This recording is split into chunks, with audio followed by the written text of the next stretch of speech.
50 feet in front of the car.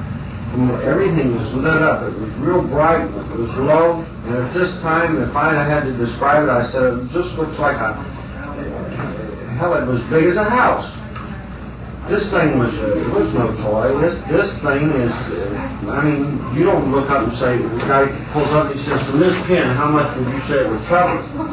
This thing is big enough to cover the road. This is 2.4 from berm to berm, this thing would have covered. It was, I never, it was like looking down the middle of hell or something for a minute. And it was very bright. It made your eyes water. And Schoenfeld came in, my sergeant, and he says, do you have a camera? And I said, no, sir, I don't have one. Or I don't think I said, sir. I said, no, I don't, or something. And he said, can you follow it, or stay with it, or keep it under observation? We'll get a camera car there, we'll get somebody there with a photo unit, we'll photograph it so we can identify it.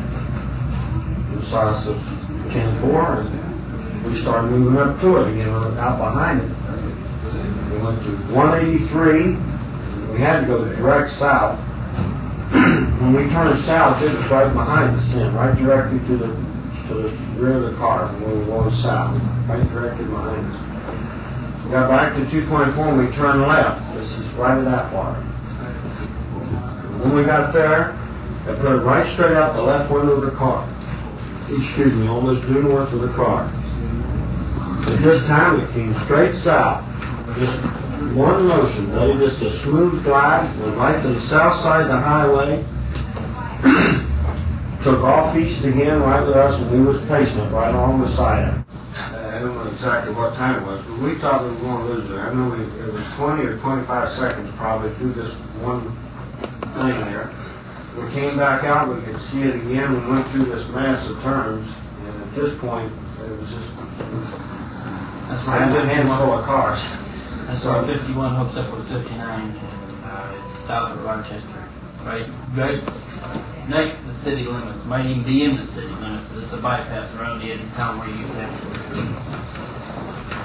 And see, he knew the roads. They were just giving me instructions.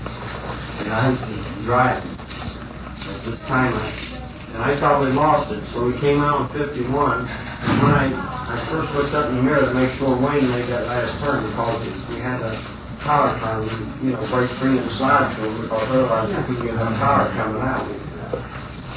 And just as I kicked in passing gear and I felt my car correct, I looked up in the mirror to see Wayne and I seen the nose of his car go down and he says it stopped. And I looked right ahead of us and there it was. It came right over Route 51. It lost probably half its altitude. So help me God. And right now we're 51, waited, as we came up to it, it went right up to the left, went right straight up about 500, 600, 700 feet, and took off again, right at the same pace. So I wanted to raise, it didn't go up like this, it raised straight up. I never seen nothing like it in my life. The only other, they were trying to get Chippewa, very slow.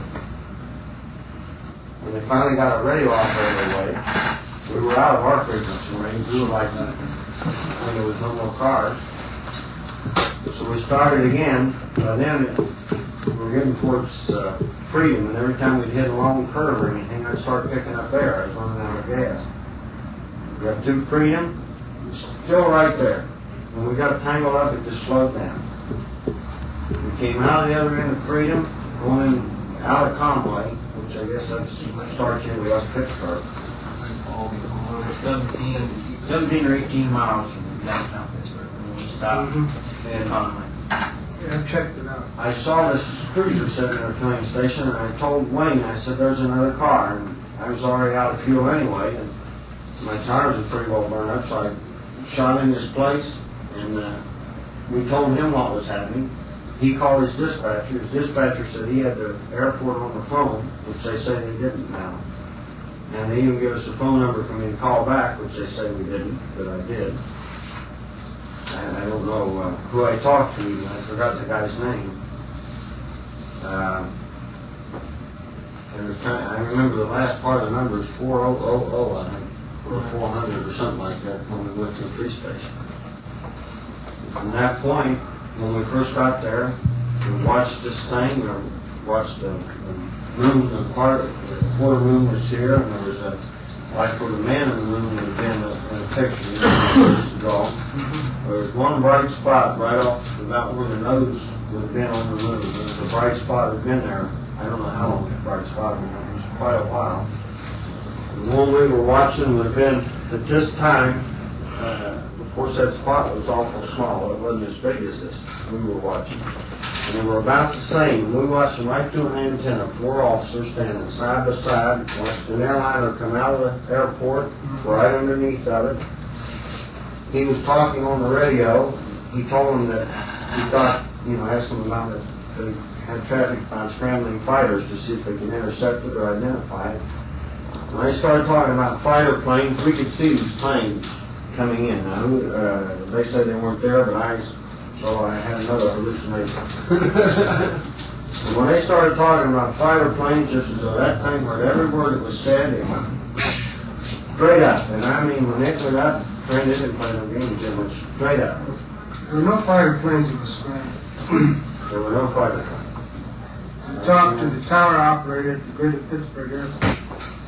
Well, that's the one I called back. That's 4. I forget the number now. But I know there's three zeros in it. I don't remember what.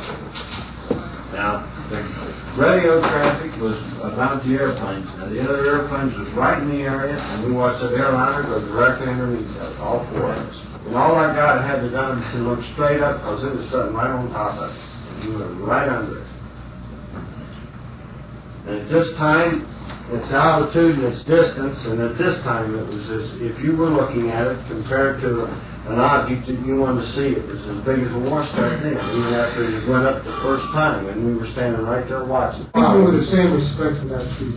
Oh, yes, sir, and I am. I'll treat you in very fair. I'm not calling you a nut. I'm not saying you have hallucination. All right, the last 20 days. Anyway, this thing passes on another police car. He watches it go by, and he's following. Now, this is 2 cars that's fixed on Venus. So we're going down the road. And we get into Conway, Pennsylvania, this thing passes over the 3rd car that's sitting there, not even on the same frequency. I never met, seen, spoke to before nor after this. Another officer. He's watching the same thing as it goes over top of him going towards Pittsburgh as we come screaming in. Now, we watched it. 4 men standing right there, 4 officers. You could probably, you see anything you want. He stood right there, watched it, watched the plane go underneath of it, and watched it make a vertical climb straight up. And this, sir, to my knowledge, is God's truth. Yes, sir. The only thing left to even look at, after we went to the station to call the guy, was the one bright spot that was there. The sun was up, coming up full, and the moon was fading out. It was about a quarter of the moon. Right straight off that moon, which would have been to the south of the moon if you were looking west, was one bright spot. I would say it was probably looked like a pencil eraser, real bright. That was the mothership. Huh? That was the mothership. Oh, that was the mothership. And this, you guys know I need to go through, so I can get some tampons here for me.